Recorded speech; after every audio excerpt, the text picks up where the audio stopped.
بسم اللہ الرحمن الرحیم نحمدہ ونصلی ونسلم علی رسولہ الکریم اما بعد۔ آب کوثر شریف کا آج یہ 27واں درس ہے۔ اب اسی بکار پچھلے درس میں ہم نے اپنے اسلاف کے اقوال درود پاک کی فضیلت کے حوالے سے آپ کے گوش گزار کرنے کی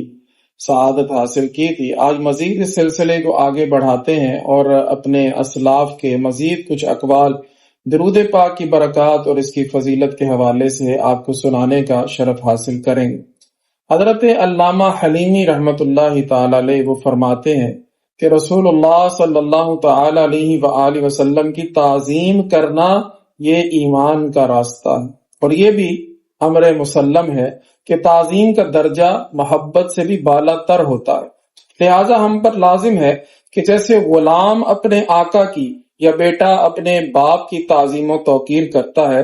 اس سے بھی بدرجہ زیادہ سرور عالم صلی اللہ تعالی علیہ وآلہ وسلم کی تعظیم و توقیر کریں۔ پھر اس کے بعد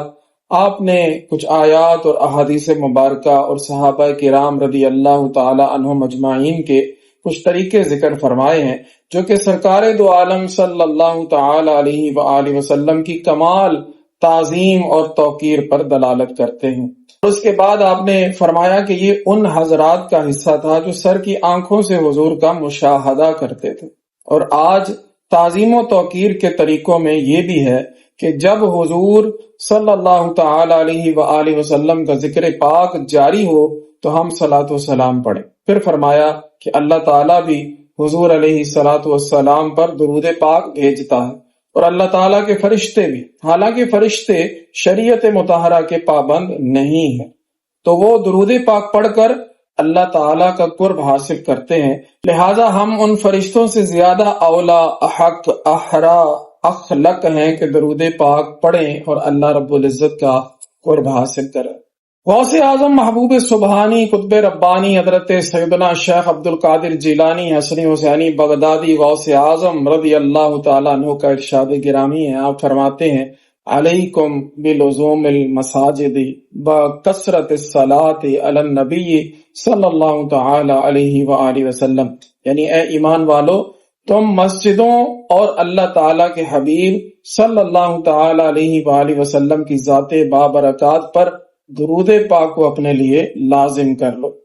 حضرت علامہ ساوی رحمت اللہ تعالی علیہ آپ فرماتے ہیں کہ درود پاک انسان کو بغیر شیخ یعنی بغیر مرشد کے اللہ تعالیٰ تک پہنچا دیتا ہے، کیونکہ جو باقی اذکار اوراد و وظائف ہیں ان میں شیطان دخل اندازی کر سکتا، اس لیے مرشد کے بغیر چارہ نہیں، لیکن درود پاک میں مرشد خود سید دو عالم صلی اللہ تعالی علیہ وآلہ وسلم ہے، لہذا شیطان دخل اندازی نہیں کر سکتا۔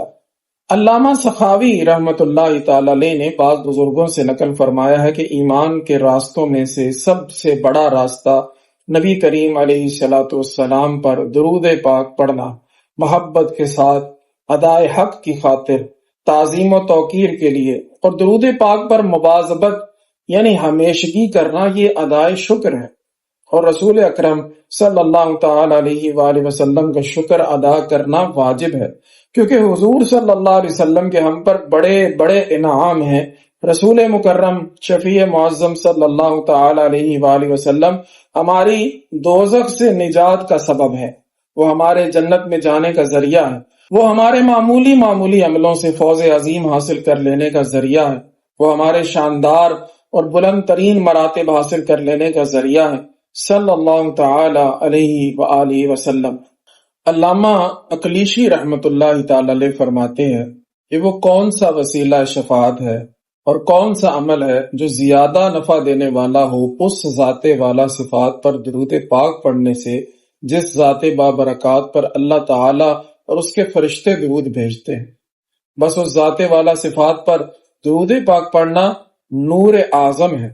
اور یہ وہ تجارت ہے جس میں خسارہ نہیں، اور درود پاک پڑھنا اولیاء کرام کے لیے صبح و شام کی عادت بن چکی ہے۔ اے میرے عزیز، تو درود پاک کو مضبوط پکڑ لے، اس کی برکت سے تیرا غیب پاک ہوگا اور تیرے اعمال پاکیزہ ہوں گے، اور تو انتہائی امیدوں کو حاصل کر لے گا، اور تو قیامت کے دشوار ترین دن کے ہولوں سے امن میں رہے گا۔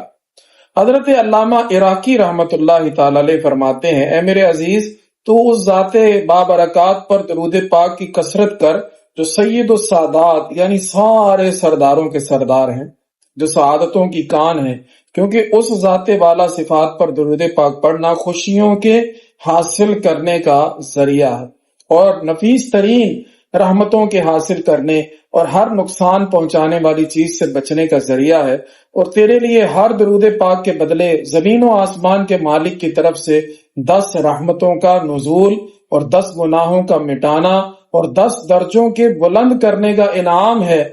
اور ساتھ ہی فرشتوں کی تیرے لیے رحمت و بخشش کی دعائیں شامل ہیں۔ تو سامعین گرامی، درود پاک کی برکات اور اس کی فضیلت اور اہمیت کے حوالے سے آپ نے سلف صالحین رحمہم اللہ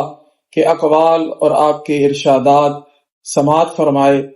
درود پاک کی محبت کو اپنے دل میں جگہ دیجئے، درود پاک کو اپنا وتیرہ بنا لیجئے، اس کتاب کو حاصل کر لیجئے اور اس کتاب کو روزانہ اپنے معمول میں اس کا مطالعہ رکھیے، تو انشاءاللہ درود پاک کی محبت بھی حاصل ہوگی اور درود پاک کا ایک معمول بھی بن جائے گا۔ اللہ رب العزت ہم سب کو حضور نبی رحمت صلی اللہ علیہ وآلہ وسلم کی ذات بابرکات پر محبت سے، ذوق و شوق سے اور کثرت سے درود پاک پڑھنے کی توفیق عطا فرمائے۔ وآخر دعوایا ان الحمد للہ رب العالمین۔